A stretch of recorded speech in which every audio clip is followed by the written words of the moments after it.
மறுபடியும் மதவெறி கும்பல்களுக்கு எதிராக மத நல்லிணக்கத்தை நிலைவாற்றுவதற்காக மதச்சார்பற்ற கூட்டணிக்கு நம்முடைய வாக்குகள் சிந்தாமல் சிதறாமல் விழுந்து விட வேண்டும் என்று சொல்கின்ற இஸ்லாமிய பிரதிநிதிகள் ஏன் ஸ்டாலின் RSS பேரணியை அனுமதித்தார்? ஏன் ஸ்டாலின் இன்னும் சிறைவாசிகளை விடுதலை செய்யவில்லை? ஏன் திரையிட்டு மூடினார் பள்ளிவாசலை? விநாயகர் சதுர்த்தி ஊர்வலத்துக்கு அனுமதி கொடுத்து ஏன் திரையிட்டு மூடினார்? ஏன் பிரியாணி திருவிழாவில் பீஃபுக்கு தடை? ஏன் மாட்டுக்கறிக்கு தடை பீஃப் திருவிழாவில்? நீங்கள் தான் சிறுபான்மை காவலர்களாச்சு, பிரியாணி திருவிழா நடத்தி பீஃப் பிரியாணி போட்டு எல்லாருக்கும் ஊட்டி விட்டுருக்கலாமே. யார் கேட்க போறோம்? எல்லா அதிகாரத்தையும் குவித்து வைத்திருக்கக்கூடிய ஆட்கள் நீங்கள். திருப்பரங்குன்ற மலையில் அப்படி ஒரு சூழல் உருவாகியதற்கு ஸ்டாலின் தான் காரணம். ஏன் அவர் காரணம் இல்லை? ஏதாவது ஒரு முட்டுக்காவது ஏதாவது சொல்லிட்டு ஓட்டு கேளுங்கடா. முட்டுக்கு ஒரு வெறும் முட்டுக்கு கூட ஏதாவது ஒண்ணு சொல்லிட்டு ஓட்டு கேட்டிருந்தா பரவாயில்ல. அந்த முட்டும் இல்லாமல் திரும்ப வேற வழியே இல்லை, நாம் திமுகவுக்கு தான் வாக்களிக்க வேண்டும் என்றால் வேற வழி உனக்கு இல்லைன்னா முட்டுச்சத்துல முட்டிச்சாகு. எனக்கு இருக்குதுல வழி, எனக்கு வழியும் இருக்குது, என் நெஞ்சு முழுக்க வழியும் இருக்குது. அந்த திமுகவின் அடிமை ஊப்பியாக இருப்பதற்கு நான் தயாராக இல்லை.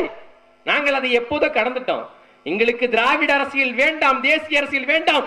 எங்களுக்கான அரசியல் தமிழ் தேசிய அரசியல். நாங்களே எங்களுக்கான அரசியலை பேசிக் கொள்கிறோம். எனக்கான உணவை நானே சாப்பிடுகிறேன், எனக்கான குடிநீரை நானே குடிக்கிறேன், எனக்கான மூச்சுக்காற்றை நானே சுவாசிப்பது போல எனக்கான அரசியலை நானே செய்கிறேன் என்று இங்கே தமிழ் சமுதாயத்தில் இளைஞர்கள் இன்று கிளர்ச்சி எழுத தொடங்கி விட்டார்கள்.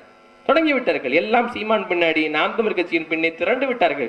இங்கே சாதி மத பேதம் இல்லாமல், சிறுபான்மை பெரும்பான்மை என்கிற இடையூறு இல்லாமல், எங்களுக்குள்ள எந்த விதமான கம்பாரிசன் எதுவும் இல்லாமல் எல்லோரும் ஒற்றுமையாக தமிழால் இணைந்து நாம் தமிழராய் தலை நிமிர்வோம்னு சொல்லி தமிழ் எங்களை ஒன்றிணைத்து பலகாலமான பிறகும் கூட வேற வழியே இல்லை, திமுகவுக்கு தான் எங்கள் ஓட்டு என்று சொல்வதற்கு எப்படி உங்களுக்கு அதிகாரம் இருக்கிறது?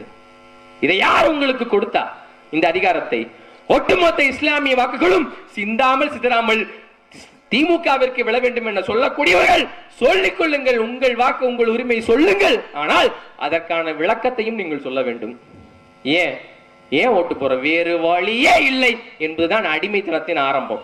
திமுக விட்டா வேற வழியே இல்லை, காங்கிரஸ் விட்டா வேற வழியே இல்லை. இதுதான் அடிமைத்தனத்தின் ஆரம்பம். முதல் ஆரம்பம் என்பது இதுதான். ஆட்சிக்கு வர்றதுக்கு முன்னாடி, எனக்கு முன்னாடி பேசியவர்கள் சொன்னார்கள், ஆட்சிக்கு வர்றதுக்கு முன்னாடி கோபேக் மோடி, கருப்பு கொடி பிடிச்சிட்டு, ஆட்சிக்கு வந்ததுக்கு அப்புறம் வெல்கம் மோடி, வெள்ளை கொடை பிடிச்சுக்கிட்டு, கருப்பு கொடிக்கும் வெள்ளை கொடைக்கும் நடுவே அந்த மத வெறுப்பு அரசியலுக்கு எதிரான திமுகவின் நிலைப்பாடு சீர்குலைந்து விட்டது.